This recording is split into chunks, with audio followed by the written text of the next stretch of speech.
The Brave Bible Brothers. The 11th chapter of John the Gospel.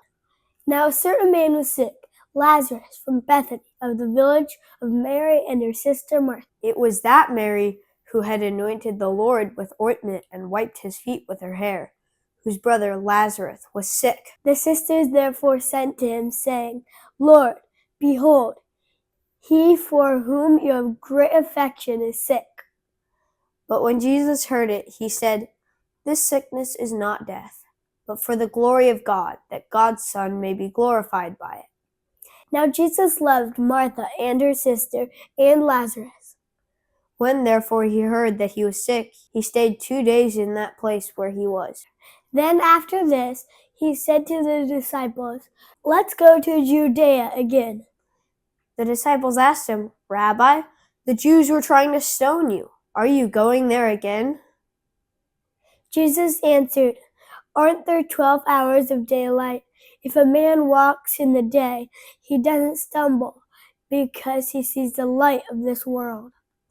But if a man walks in the night, he stumbles because the light isn't in him. He said these things. After that, he said to them, Our friend Lazarus has fallen asleep, but I'm going so that I may wake him out of sleep. The disciples therefore said, Lord, if he has fallen asleep, he will recover. Now Jesus has spoken of death, but they thought that he spoke of taking rest and sleep. So Jesus said to them plainly then, Lazarus is dead.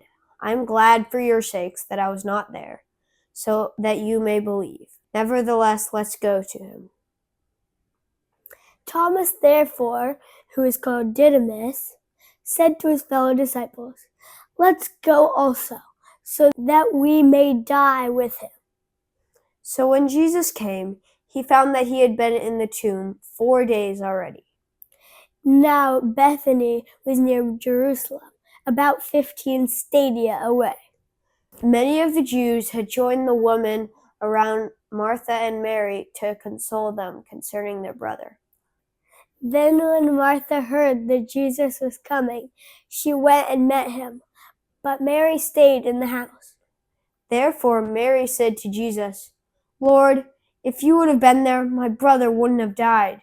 Even now I know that whatever you ask God, God will give you. Jesus said to her, Your brother will rise again. Martha said to him, I know that he will rise again in the resurrection at the last day. Jesus said to her, I am the resurrection and the life. He who believes in me will still live, even if he dies. He who lives and believes in me will never die. Do you believe this? She said to him, Yes, Lord, I have come to believe that you are the Christ, God's Son, he who comes into the world. When she had said this, she went away and called Mary, her sister, secretly, saying, The teacher is here and is calling you. When she heard this, she arose quickly and went to him. Now Jesus had not yet come into the village, but was in the place where Martha met him. Then the Jews who were with her in the house and were consoling her, when they saw Mary, that she rose up quickly and went out, followed her, saying, She is going to the tomb to weep there. Therefore, when Mary came to where Jesus was and saw him, she fell down at his feet, saying to him, Lord, if you would have been there, my brother wouldn't have died. When Jesus therefore saw her weeping, and the Jews weeping who came with her, he groaned in the spirit, and was troubled, and said, Where have you laid him? They told him, Jesus, come and see. Jesus wept. The Jews therefore said, See how much affection he had for him? Some of them said, Couldn't this man who opened the eyes of him who is blind also have kept this man from dying? Jesus therefore, again groaning in himself, came to the tomb. Now it was a cave, and a stone lay against it. Jesus said, Take away the stone. Martha, the sister of him who was dead, said to him, Lord, By this time there is a stench, for he has been dead 4 days. Jesus said to her, "Didn't I tell you that if you believed, you would see God's glory?" So they took away the stones from the place where the dead man was lying. Jesus lifted up his eyes and said, "Father, I thank you that you listened to me. I know that you always listen to me, but because of the multitude standing around, I said this, that they may believe that you sent me." When he had said this, he cried out in a loud voice, "Lazarus, come out!" He who was dead came out, bound hand and foot with wrappings, and his face was wrapped around with a cloth. Jesus said to them, "Free him and let him go." Therefore many of the Jews who came to Mary and saw what Jesus did believed in him. But some of them went away to the Pharisees and told them the things which Jesus had done.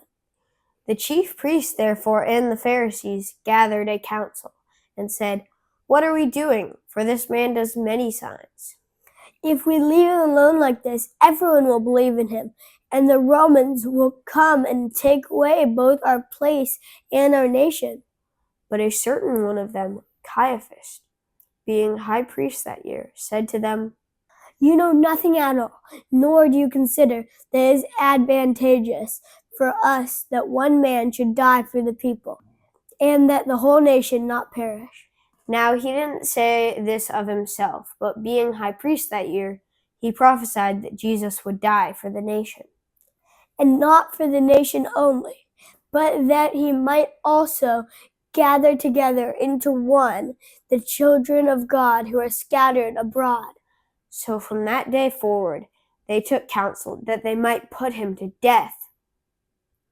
Jesus therefore walked no more openly among the Jews, but departed from there into the country near the wilderness, to a city called Ephraim.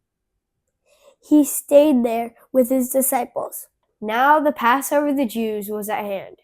Many went up from the country to Jerusalem before the Passover to purify themselves. They sought for Jesus and spoke with one another as they stood in the temple. "What do you think? That he isn't coming to the feast at all?" Now the chief priests and the Pharisees had commanded that if anyone knew where he was, he should report it, that they might seize him. Thank you for joining us on the Brave Bible Brothers.